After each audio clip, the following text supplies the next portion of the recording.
kế hoạch đúng như quy định của ta.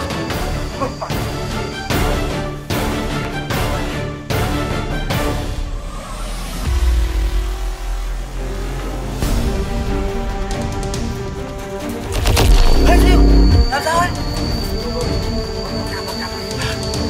Thôi, đi vào nhà, đi đâu?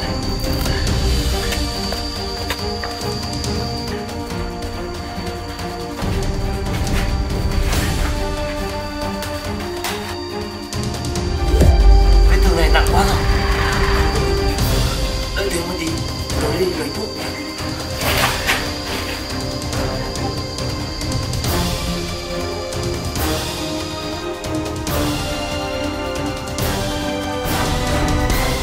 Người sao ạ?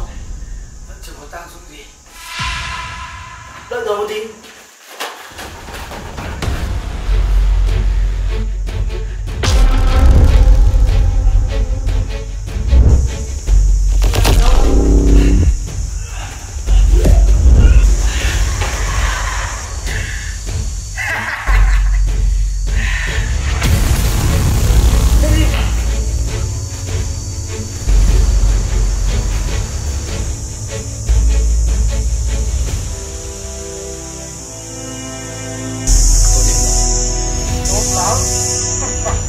Bây giờ ra cho người một nhiệm vụ còn chỉ có thôi có thể làm được. Quay lại tìm tên của Walk và giết nó cho ta.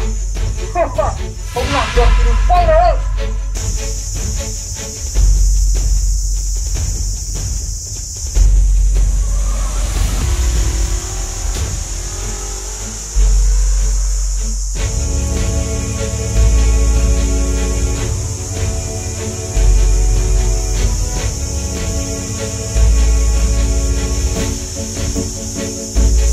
Cho các người tự tàn sát lẫn nhau.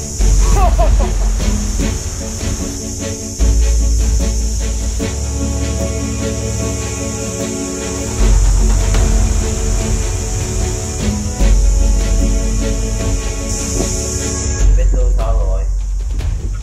May quá, cũng đỡ rồi anh ạ. May là có thuốc của anh. Thuốc của anh thì làm sao bằng thuốc được?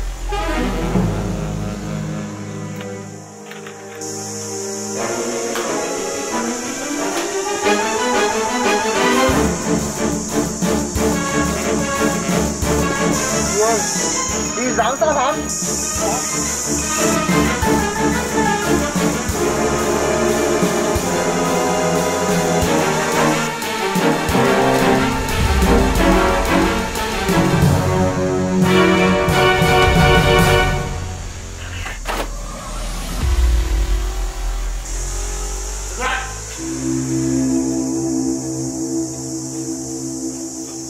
Ngươi không ngờ chứ. Không ngờ ta lại biết trước kế hoạch của ngươi chứ gì. Có kế hoạch gì đâu. Ngươi còn đừng có chối nữa. Mọi kế hoạch ta đã biết sẵn rồi.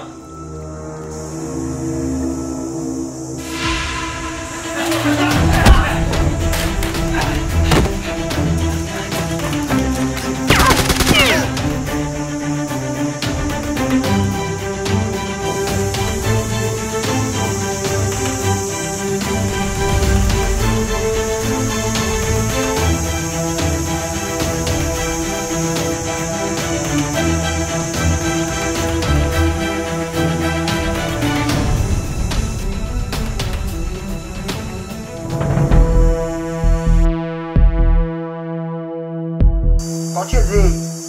Doki, em bị bóc đi mất rồi. Ta biết ngay à. Jack lại không làm được việc nữa. Đi theo ta.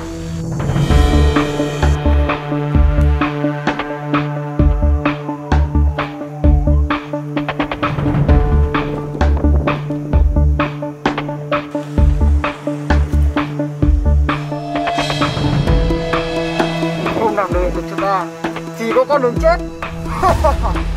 Biết rồi ta.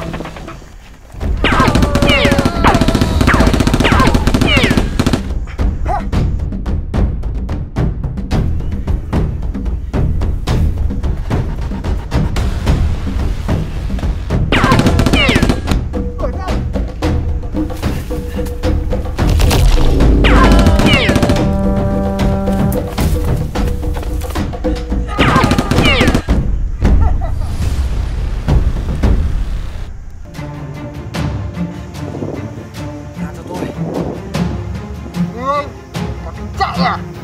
Nó giao nhiệm vụ đơn giản như thế mà còn không làm được, chỉ có con đường chết.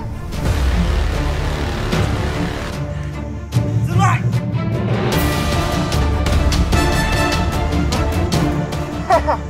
Này đến để chết cùng nó.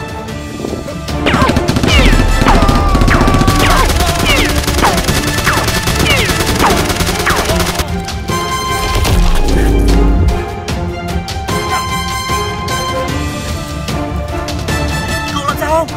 Sao cậu lại đến đây? Đã là đồng đội, bỏ nhau làm sao được? Hả? Dừng lại!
Mày mới là người phải bỏ xuống.